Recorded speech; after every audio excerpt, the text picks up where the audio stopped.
The title of today's lesson is Behavioral Analytics in Network Security. Sophisticated automated tools and processes are available to help analysts better understand their network environment, and we are going to look at those. Oh, and we hope you like our new look presentation. Thought it was time to change things up a bit.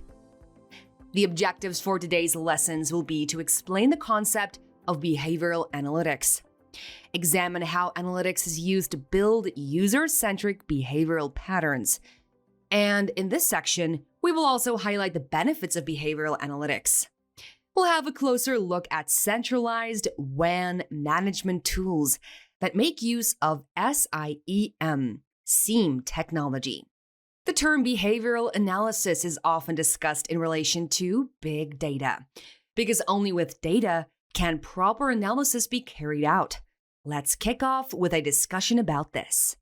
Before we define behavioral analytics, there's a term that may need some clarification, and that is session data.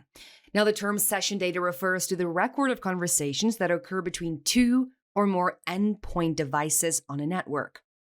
The session data contains the session ID, which is used to identify the session, packet, the data transmitted between the source and destination, and any other information that enables the session to be sorted into session segments for uniqueness. So let's start by answering the question, what is behavioral analytics? Behavioral analytics can be described as the use of machine learning, ML, and artificial intelligence, AI, to process and analyze big data to identify malicious behavior. This is done by comparing the current session data with the previous ones obtained on a day-to-day basis.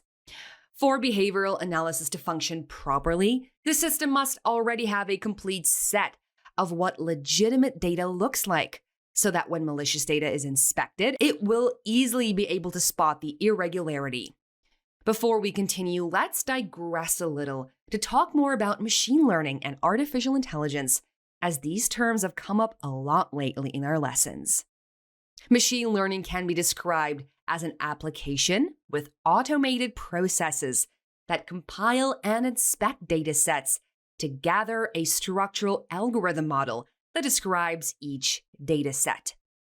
This structural algorithm model can then be loaded into memory and used to train the system to either repute itself or to distinguish different data sets into groups. This is mostly used in forensics. So, machine learning is basically a set of instructions to look for patterns in a data set. Artificial intelligence is the simulation of human intelligence in a machine. This could be achieved using programming component modules that have an algorithm structure to simulate each part of human intelligence. Each component module allows for the machine to interact just like a human, including having the ability to mimic an action and learning how to solve problems, such as jumping over an obstacle if placed in the path of the machine. You may already know that we offer an artificial intelligence course at Shaw. Definitely worth considering as a next step once you've completed this cybersecurity course. In fact, there are a whole host of technology courses available. Be sure to go and check them out when you have a chance. One last thing we'd like to mention. When talking ML and AI, the term deep learning often pops up. Basically, this refers to networks that are capable of learning unsupervised. So, the machine is able to compile datasets from video cameras, audio recorders, and even textures of objects, just like a human would. Today we're talking AI and ML, so we thought we'd throw in a challenge related to those fields. Did you know that in 1996, Deep Blue, IBM's AI-powered supercomputer, won a chess match against the chess master Garry Kasparov? Your task is to do some research to find out exactly how this computer was able to win this match. So there is a fun and fascinating challenge for you. Now that we better understand the role of ML and AI, let's return to our discussion of behavioral analysis. When a system inspects malicious traffic on a network, it needs to distinguish between legitimate and malicious data sets. The difference is mostly in the payload of the packet and the type of network protocol used: HTTP, FTP, HTTPS, SMTP, etc. Now, some companies identify malicious traffic based on just the signature, or IOC, which is considered a security mistake because sophisticated attacks are mostly carried out with the use of new tactics, techniques, and procedures that can breach a network with an unknown signature. This is the main reason for rather opting for behavioral analysis on a network system. In this way, massive amounts of traffic or data sets from various end devices can be captured, compiled, and which is just another way of saying inspected for malicious threats, sorted, and saved.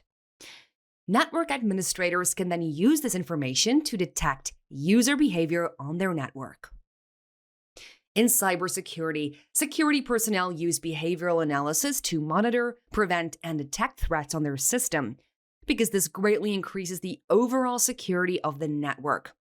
Attacks like brute forcing, privilege escalation, and even zero-day exploits can be detected and flagged in real time for further investigation. Did you know that endpoint threats have increased drastically due to the high increase of IoT devices over the last decade? According to a Cisco survey, between 2015 and 2017, 75% of all organizations experienced adware infections. This is malware used to target operating systems such as Android and Windows. The key to a secure system is being able to conduct behavioral analysis on end devices while they are connected to an enterprise network. Let's take a campus network as an example. If you think about the endpoint security application for a typical campus network topology, the network would have main parts that need protection, the endpoints, and the network infrastructure. Endpoints would include laptops, desktops, printers, servers, and IP phones. Network infrastructure refers to devices such as switches at layer 2 and layer 3, email servers, firewalls, ASA, wireless devices, and lastly, the IP telephony devices. You'll notice in this campus topology illustration that we have devices such as the DHCP server, email server, web server, laptops, computers, etc. So, switches and routers would need both host-based and network-based malware protection. The devices such as email and web server will need to have an anti-malware software running on the server to detect both signature-based with known IOC and heuristics-based unknown IOC malware. It'll also need to detect phishing mails, attain a prevention system with firewall capabilities, and have robust logging functionality to display the sorted and saved data. Let's now examine an example of a security architecture from Cisco.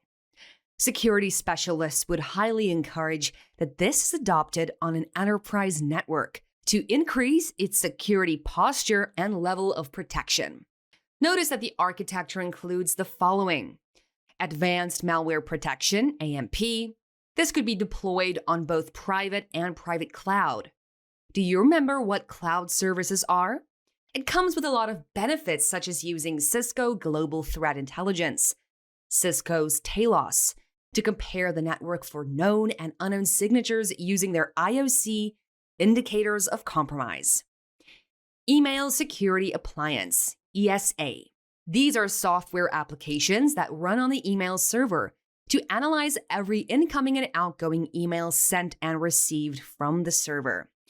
ESA will be able to protect the enterprise from email threats such as malware, virus, ransomware, Trojan, spam, phishing, spear phishing, social engineering, etc. In modern enterprises, the email security appliance could be installed physically on the server or virtually on the cloud to achieve regulatory compliance on the network. Other infrastructure devices. Now, this refers to devices such as laptops, switches, routers, and other end devices that are needed for day-to-day activity. Web Security Appliance, WSA. This mainly points to a web application running on the server that would be able to protect networks from any unwanted traffic, such as FTP, HTTP, HTTPS, DNS, SMTP, Telnet, and so on. Then we have third-party integration. Due to the size of a company and their infrastructure required for day-to-day activity, most companies make use of services from other companies to be able to fully function. You may recall that we covered cloud services in Module 2. We discussed SaaS, Software as a Service, Microsoft Office Suite, and Dropbox, PaaS, Platform as a Service, Google Services, and others. These services help employees to go about their day-to-day operations, but the company would need to implement some form of security to protect their resources, rather than completely trusting the third-party service providers. These very services could be used as a backdoor for threat actors to access other networks. Talos, Third Grid Intelligence. We referred to Cisco Talos earlier. As you know, Cisco is one of the biggest commercial threat intelligence organizations. So being able to incorporate resources directly from the Talos intelligence grid on an enterprise enables you to benefit from world-class compiled research on threat analysis. Clearly, this would give system personnel an edge on newfound threats, because as we've said many times before in this course, and will probably say many more times, threat actors are always looking for new ways to breach the security of various systems. Next generation firewall. These are the combination of traditional standalone appliances, such as third-generation firewalls, and cutting-edge industrial network solutions to greatly increase the filtering functionality. A good example would be the use of Cisco Meraki Firewall and UTM solutions. Next-generation IPS. As discussed in our previous lesson, intrusion prevention and detection systems are essential to analyze network traffic from known and unknown malicious signatures, IOCs, to prevent this traffic from entering the network. Sandboxing. Do you remember this term? In a previous lesson, we explained sandboxing as a security mechanism that is used to isolate suspicious and/or malicious running programs after they have been detected. These can be reviewed by the network administrator. Then we have endpoint HIDS sensors. In most big companies, host-based intrusion detection systems, HIDS sensors, are installed at the premises to scan for motion movement in the vicinity. A good example of this is in museums where precious items are displayed. These are all fantastic security appliances and measures. If a company was able to incorporate all the data from all these appliances, this would give them a really good insight for data analysis to better understand their network. A quick explanation just in case. The term transaction data in an SOC environment refers to the message or content in each packet segment that is exchanged during a connected network session. Each segment would be inspected with the use of a packet analyzer, such as Wireshark, as shown in this illustration of transaction data between a client and a web server. We're now going to look at the Cisco Squil Console, which is a host-based intrusion detection system, HIDS, with user and entity behavior analytics functionality. With the Cisco Squil Console, the network administrator will be able to view alerts on session data or traffic generated by the IPS, IDS, or any other security measure as it displays every security violation after compiling and sorting all the session data. The Cisco Squil is installed by default on the Security Onion suite, which is an open source platform for threat hunting, monitoring, and log management, just like the Kali and CyberOps Workstation virtual machine. Let's use this image to look more closely at the attributes of the system. Monitoring and reporting. The Squil console inspects and records all traffic on the network, i.e., traffic from end devices, web appliances, HIDS sensors, and other infrastructures. The traffic is stored, sorted, and displayed in a user-friendly manner to help security personnel to make informative decisions to better protect the network. In large companies who deal with a lot of sensitive data, the traffic stored is preserved for a long time before being deleted. Can you imagine the size of the storage a big company needs to maintain good network monitoring? Pretty big. Event correlation. This is the technique of making sense of a large number of event logs on a system and being able to pinpoint the most important events from the pool. Clearly, the system would need good technologies such as ML, machine learning, and deep learning capability to be able to sort through such large amounts of event logs. Integrity checking. This is a particularly good feature where the system correlates set of events that are normal and compares the current state of every log with normal events to detect any changes in the system. Policy enforcement. This refers to the process of managing a network by using a defined set of conditions to be met before access can be granted. As we saw in the lesson on intranets, most companies create and categorize policies so that automated decisions can be made. Rootkit detection. This is a great help on every network. On the Squill console, when an application is vulnerable and an attacker tries to elevate their access through the vulnerable system, there would be a log event generated to alert the network administrator that an intruder is trying to break into the system. Log analysis. Logging events is another important feature of the Cisco Squill console. Let's explain log analysis for more clarity, because it is a very important aspect in analysis behavior in information security. A logged event can have any of the following attributes. Error indicates that there is a significant problem from a particular system on the network and can vary from loss of data, network failure, to when a service fails to start up after it has been triggered. Warning indicates a non-significant problem. The problem does not affect the running process of the system, but flags the possibility of a future error from occurring. A good example will be a warning of low storage space. Information describes the success of an operation. Remember, information can be seen as processed data. For the Cisco Squill console, an information example would be the successful loading of a network driver. Success audit. Used to indicate that a record of a security audit has been carried out successfully.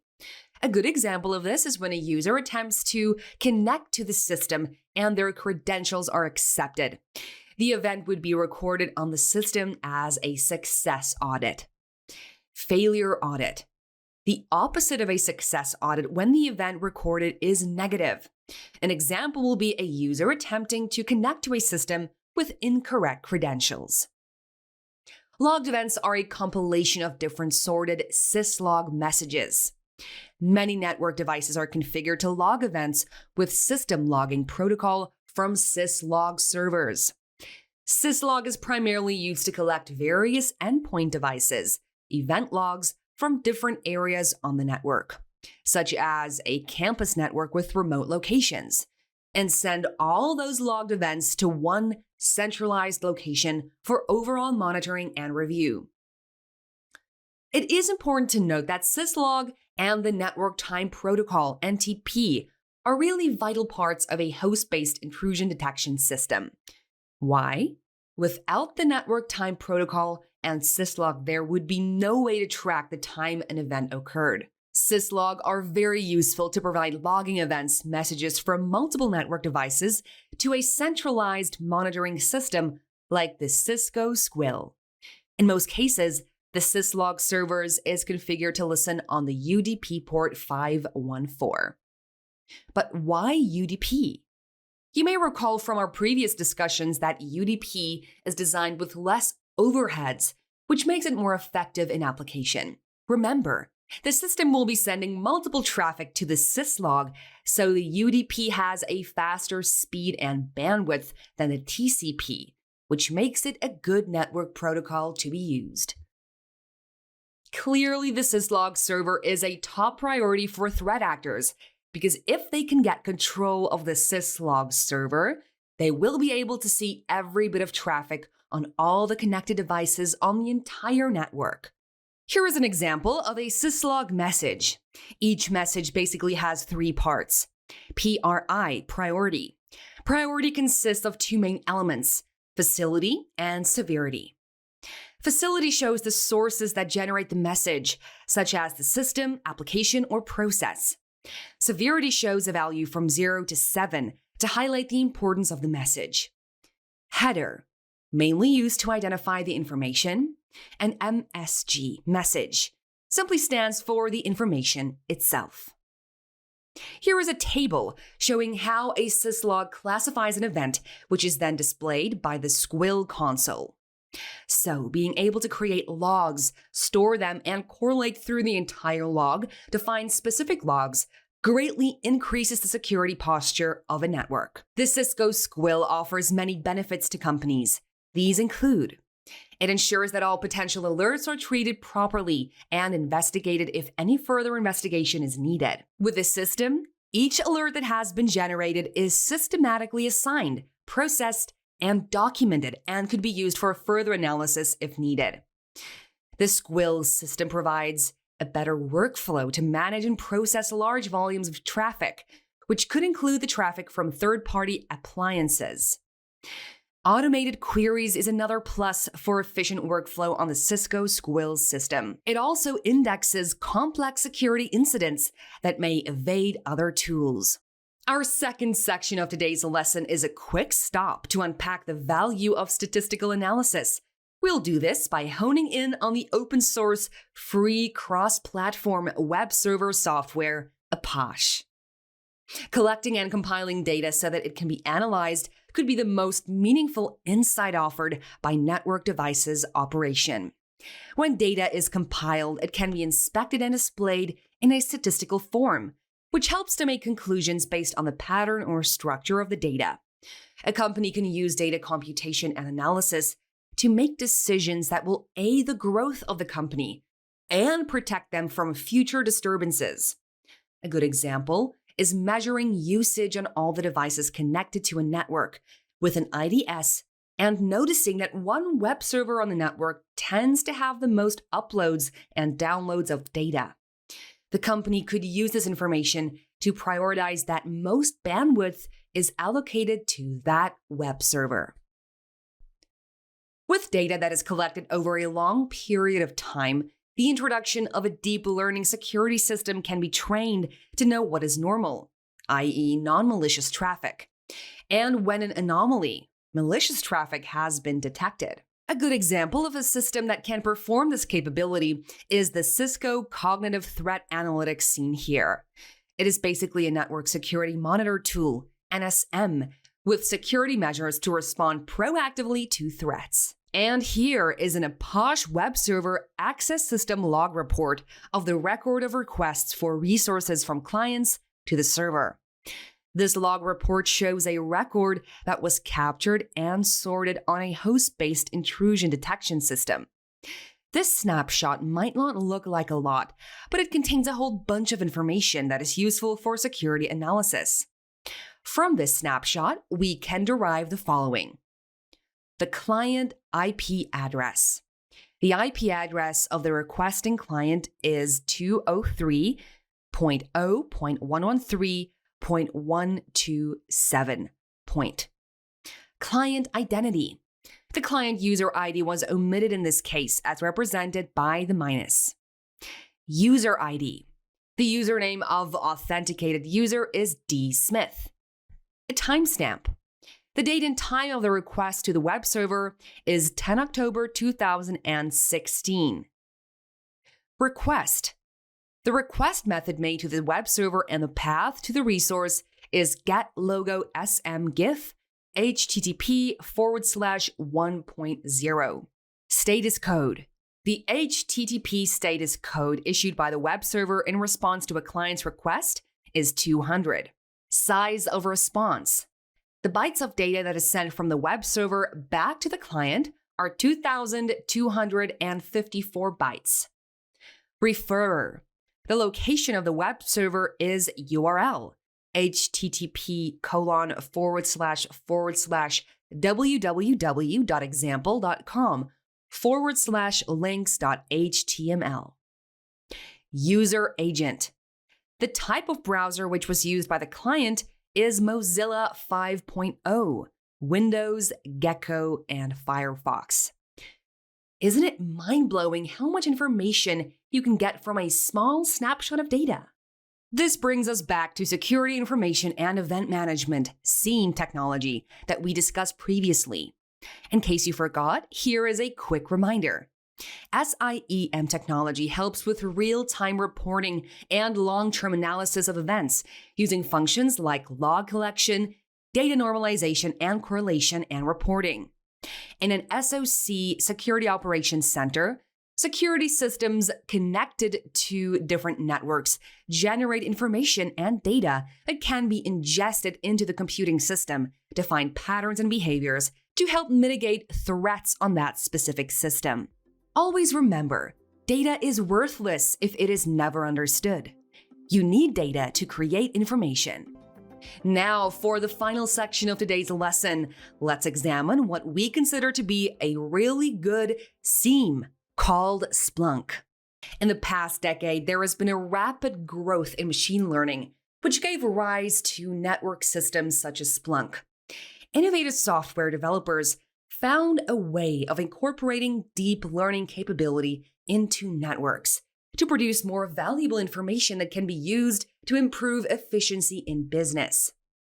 Splunk was founded in the late 2003, mainly for security personnel to be able to understand ingested data, which will then be processed by deep learning computation to produce event log data. The software is just like other SIEM tools that has the ability to search, analyze, and visually display all the sorted data to the system administrator. The biggest benefit of the Splunk system is the real-time analysis feature. Being able to feed large amounts of data into the system is one thing, but being able to inspect data of the system feeding in real time makes the Splunk system such a big plus for security personnel. A quick fun fact about where the name Splunk came from, in case you were wondering how this network system got such a strange name. The word is derived from the word spelunking, which relates to exploring information caves. In big organizations where there are multiple remote locations, there are lots of servers to monitor the remoter locations locally. The information is then sent to the centralized log server, which is then ingested into the Splunk system. From this illustration, we can see the central log server is monitoring all the other log servers from a remote location. For a company with many log servers that send a large amount of data to the central log server to be collected and sorted, to then display all the data of the servers on this network, being able to view an error event in real time is what makes the Splunk system intriguing. Data can be ingested into the Splunk system in an unstructured format such as CSV, comma-separated values, JSON, JavaScript object notation. This is an open standard file format which uses human-readable text, and also other formats. Once the data is ingested, compiled, and sorted, system administrators can set knowledge objects for effective intelligence. So in case you're wondering what we mean by knowledge objects, let's stop there and explain quickly. A knowledge object is used to manage the organization's Splunk software. A knowledge object is used to create an object that represents an action that could be triggered on the Splunk system. These include saved searches, event types, tags, field extractions, lookups, reports, alerts, data models, workflow actions, and fields, etc. With the creation of knowledge objects, repetitive tasks are made available to administrative users on that Splunk system. So basically, they enrich the existing data on a Splunk system. We have already highlighted the benefits of using a SIEM system, but let's look at the benefits that relate specifically to Splunk. Splunk can analyze network performance, showing the rate of productivity on a system, idle time, and even bandwidth of endpoint devices. Troubleshoot faults on the system. As seen in the illustration from the central log server, because the Splunk system doesn't only ingest past data, it can be used to troubleshoot faults and errors in real time. Instant results ensure that administrators spend less time troubleshooting and resolving issues. Monitor enterprise metrics. The real-time feature helps to monitor the network and compare the event log, if it is complainant, with enterprise metrics such as the MITRE attack. Remember that? Search and investigate. Once the data has been ingested by the Splunk system, administrators can easily search through the sorted logs to identify the malicious event on the logs. And provide a user-friendly GUI. The Splunk system is designed to simplify the process of analyzing complex data and output. Data is sorted and displayed in a user-friendly way, so it can be easily understood. Other good things about the Splunk system include the following. Its storage capability. Large amounts of data can be ingested into the Splunk system. Its knowledge base. Splunk logs are easily scalable and easy for organizations to implement. The data that is frequently accessed could be used as a knowledge base. The fact that it enhances technological growth. The Splunk system does incorporate AI and machine learning capability into the system to give companies an edge. It can ingest data in many forms. Due to the nature of Splunk, the system is able to ingest many forms of data such as the CSV, JSON, and event log formats. Data can be fed from other distributed log servers to a centralized one, once connected to the Splunk enterprise that will sort through all the data and produce meaningful results. It has an analytics platform. Splunk offers a human-driven platform where system analysts can conduct investigation from log aggregation, set rules, view statistical reports, correlate different data to find matching patterns, and other ad hoc search services. And finally, it's UEBA functionality. UEBA stands for User Behavior Analytics, and UEBA stands for User and Entity Behavior Analytics, and we'll talk more about these just now. Now, there are other systems that are like Splunk, such as Elk, Sumo Logic, FluentD, Sentry, etc., which could be used as a SIEM system. Those are just a handful of the products available. We'd like to set you to the task of conducting your own research on the various log analytics solutions available as the challenge for this lesson, to establish which one comes out tops. So, that's the second challenge for you for this lesson. You're gonna be busy. Back to UEBA, User Behavior Analytics focuses on user activity, such as which applications are launched during the user session, monitoring network traffic, and even noticing the directory visited by the user. When UEBA technologies are embedded into software like Splunk, the software is able to draft a pattern based on the previous session and then use this to detect any anomaly behavior. For example, if the user always uses a Firefox browser each time to connect to their company's URL, and for some reason the user decides to use a different browser such as Chrome, the UEBA system will detect this as an anomaly behavior for that user, but will not trigger any alert to the Splunk operators because the user has not violated any company policy. So why is UEBA important? When UEBA is integrated into security systems like the SIEM, security analysts are able to combat many threats on the network because every logged event is associated with a user. Remember that threat actors can be internal or external. The threat actor could be a rogue employee, or the actor could have elevated their privilege on the system through an employee.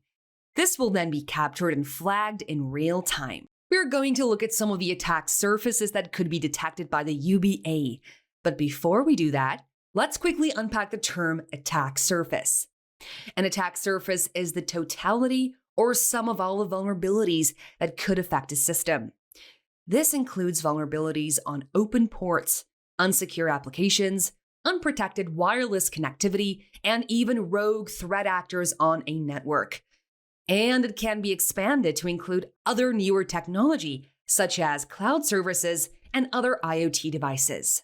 According to USB from the SANS Institute, attacks can take place in 3 major forms. These are the following. Network attack surface. This attack is used to interact directly with a victim network and ranges from stealthy stealing, which is APTs and command and control, C2, computer viruses, computer worms, Trojan horse, SQL injection attack, DOS, and DDoS attacks, etc. Software attack surface. These attacks were mainly directed at software used by the victim, such as phishing and SQL injection, zero-day vulnerability, etc. Human attack surface. Humans also play a big role in the cyber threat cycle, accidentally or intentionally. Attacks used in these forms are more socially engineered, like baiting, scareware, pretexting, phishing, vishing, which is just a form of phishing, tailgating, and so on.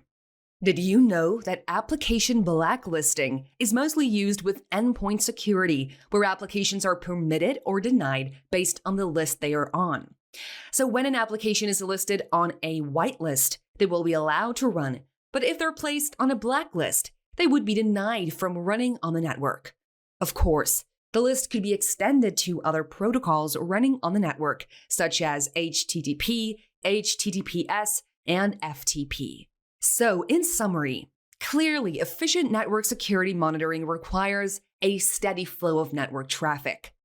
If companies have this, they can strengthen their security team by giving them access to more captured company traffic, which could then be used for analysis, increasing the accountability and the integrity of the company's network. Other companies would trust connecting to their network because they know the company takes precautionary measures to protect their system.